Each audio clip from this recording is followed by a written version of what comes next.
দাঁড়িয়ে 100 মিটারের মধ্যে দাঁড়িয়ে পাকাও মারছে, পাকামো হচ্ছে। 100 মিটারের মধ্যে দাঁড়িয়ে থাকবে কি করে? 100 মিটার সব তৃণমূলের গুন্ডামস্তান ভোট চুরি করতে আসছে, এখানে শান্তিপূর্ণ ভোট হচ্ছে। আমার লাঠি মেরেছে, এই যে আমার লাঠি মেরেছে, আমাকে লাঠি মেরেছে লোক, নিজে বলে কে মার।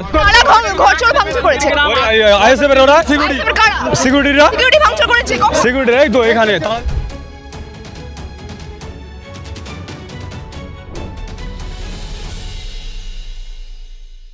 29 এপ্রিল পশ্চিমবঙ্গে দ্বিতীয় দফার নির্বাচন, অর্থাৎ শেষ দফার নির্বাচন, এবং সেই নির্বাচনে ভাঙড়ে আমরা সকাল থেকে কিন্তু যে দৃশ্য দেখতে পেয়েছিলাম যে খুব একটা কিন্তু ঝামেলা হচ্ছিল না এবং রীতিমতো সব জায়গায় শান্তিপূর্ণ এবং নির্বিঘ্নে ভোট গ্রহণ পর্ব চলছিল। কিন্তু হঠাৎই 11টার পর থেকে নওশাদ সিদ্দিকী সকাল থেকেই বুথে বুথে গিয়ে কিন্তু ভিজিট করছিলেন এবং যখন তিনি দিঘির পাড় গ্রামে যান সেখানে গিয়ে তৃণমূল কংগ্রেসের কর্মীরা তাকে লক্ষ্য করে জয় বাংলা স্লোগান দেয় এবং সেই জয় বাংলা স্লোগানকে কেন্দ্র করেই রীতিমতো উত্তাল পরিস্থিতি তৈরি হয়ে যায় সেই দিঘির পাড় গ্রামে। এবং তৃণমূল কংগ্রেসের কর্মীরা তারা কিন্তু অভিযোগ তোলেন যে নানা বিষয়ে কিন্তু নওশাদ সিদ্দিকী সেখানে যাওয়ার পরে কিন্তু ঝামেলা সৃষ্টি হয়। কিন্তু বিস্তারিত পরে আমরা জানতে পেরেছি সেই জায়গায় কিন্তু জয় বাংলা স্লোগানকে কেন্দ্র করে ইতিমধ্যে উত্তপ্ত পরিস্থিতি তৈরি হয়েছে এবং এই বিষয়কে কেন্দ্র করে ঠিক কী বার্তা রাখছে তৃণমূল কংগ্রেসের কর্মীরা দেখুন। সিদ্দিকী বলছে মার, নওশাদ সিদ্দিকীকে মারতে বলেছে নওশাদ পুলিশের সামনে, ওই অমিত শাহ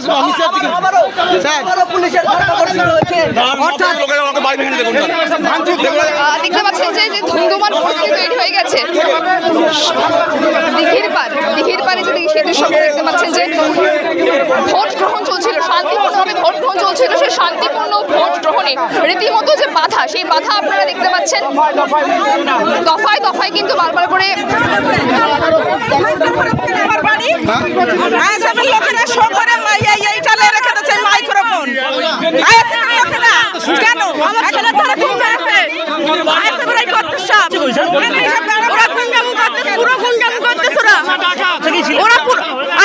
আমার ছেলের খুব আমরা ভোট দিচ্ছে, আমাদের অত্যাচার করতেছে, মারধর করেছে, কালকে ফেলাক মারামারি খুব এ করেছে,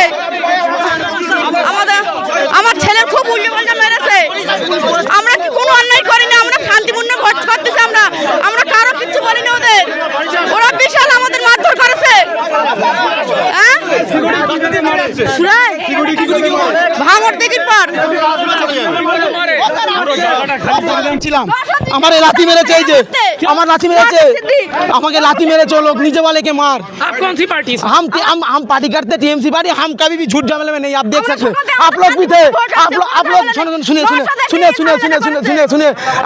आप लोग जो भी थे, আপনারা যখন ছিলেন তখন তো কোনো ঝামেলাই নেই। নওশাদ সিদ্দিকী যখন এসেছিল উনি তো ওখান থেকে তারা দিয়ে সেখানে সিআরপিএফ দিয়ে ঢুকলো, ওনার সামনে 15টা পুলিশ প্রশাসন, অমিত শাহ সিকিউরিটি, ওনারা বলছে নওশাদ সিদ্দিকী বলছে কে মার। আমি দাঁড়িয়ে আছি আমার মামার বাড়ির, आईएसएफ बल के रहे कि उनके साथ मारपीट हो रही है? না আইএসএফ এর সাথে কোনো ঝামেলা নেই, আইএসএফ এর লোক কোনো ঝামেলা নেই। নওশাদ সিদ্দিকী সিকিউরিটি মারা বলছি তো, আমাকে লাঠি মেরেছে এখানে ওনার সিআরপিএফ, উনি বলছেন বলে এদেরকে মার। আমাদের ছেলেদের নিজে মেরেছে গন্ডগোল করেছিল, সিদ্দিকী না আসলে কোনো ঝামেলাই হতো না, ঠিক আছে, শান্তিপূর্ণ ভোট হচ্ছিল। প্রার্থী প্রদর্শন করবে না, প্রার্থী আসুক, অবশ্যই আসুক, তাই বলে তার সিকিউরিটি দিয়ে মারবে? আমাদের অভিযোগ এগুলো অন্যায়, এগুলো সকাল দিয়ে শান্তিপূর্ণ ভোট হচ্ছে, আমরা ছোট থেকে এত বড় হয়েছি কোনো ঝামেলা কিচ্ছু নয়। এই ঘরের মধ্যে ঢুকে ঘরগুলো ভাঙচুর করলো তো দেখলেন তো, ঘরচর ভাঙচুর করেছে আইএসএফ এর ওরা সিকিউরিটি ভাঙচুর করেছে। সিকিউরিটি এই তো এখানে তালা দিচ্ছিল, কোথায় ছিল? চোখ নেই তোমার, চোখ নেই? দেখুনি তালা দিচ্ছিল, দেখুনি চোখে পর্দা দেওয়া আছে নাকি? জয় বাংলাকে কে দিয়েছে এখানে? অভিযোগ তো তুলতে পারে, অভিযোগ তো করছে কি এখানে সকাল দিয়ে ঝামেলা হচ্ছে না, এখানে কে দিয়েছে? সকাল দিয়ে এখানে ঝামেলা হচ্ছে, ঠিক আছে, সকাল দিয়ে ঝামেলা হচ্ছে, এটা কে বলছে? আমরা বলছি জয় বাংলা স্লোগান দিতেই পারে জয় বাংলা স্লোগান। আপনার আমাদের উপরে যখন অ্যাটাক করছে তখন আপনারা কি করছেন দেখছেন তো। নওশাদ সাহেব এসেই তো আমাদেরকে তাই তেড়ে নিয়ে আসলো, ওখান থেকে ছুটে আসলো, কিসের জন্য ছুটে আসলো? কেন তার সঙ্গে সিকিউরিটি আছে বলে তাই আমাদেরকে তেড়ে আসবে? কেন এগুলো কেন? দাদা দাদা অভিযোগকারীরা বলছে যে Hey, you don't any right. You don't any right. You cannot tell me आप लोग यहाँ से जाइए. ये आपका गलती है. दोबारा मत बोलिए. You cannot tell that word. ये आप यहाँ से जाइए. You cannot tell that word. Okay? এই মুহূর্তে যে নওশাদ সিদ্দিকীর সঙ্গে কার্যত ठीक है? ये सब बात बोलिएगा. सोच समझ के बात करिएगा. सोच समझ के सुनिए. सोच समझ के आपका बंदे को आप देखो.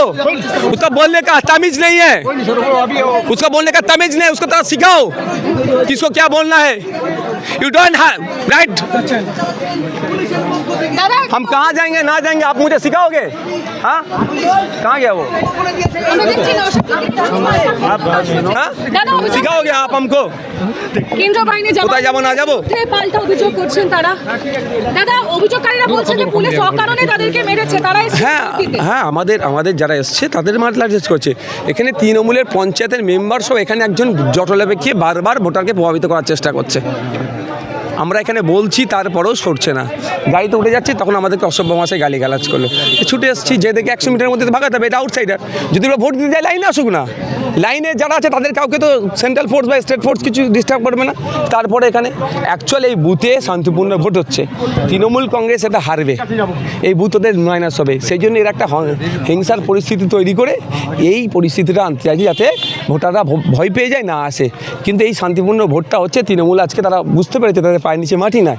সেই জন্য একটা হিংসার পরিবেশ তৈরি করতে যাচ্ছে. অভিযোগ করছে তারা বলছে তারা পুলিশ লাঠিচার্জ করলো আমরা দেখলাম তবে ভোট দিতে এসেছিলেন হ্যাঁ আসুক না লাইনে আসুক. কে বারণ করছে. কে বললো ওখানে যে লাল ক্যাপটা পড়েছিল ওটা কে.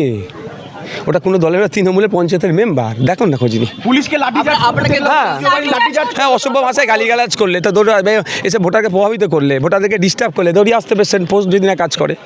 এরা কি তৃণমূলের লোক যারা 100% তৃণমূলের লোক. এখন সাধারণ মানুষ সেজে যাচ্ছে. এরা কি ভোট লুট করার জন্য হ্যাঁ আটকাচ্ছে ভোট প্রভাবিত করতে চাইছে ভোটারদেরকে.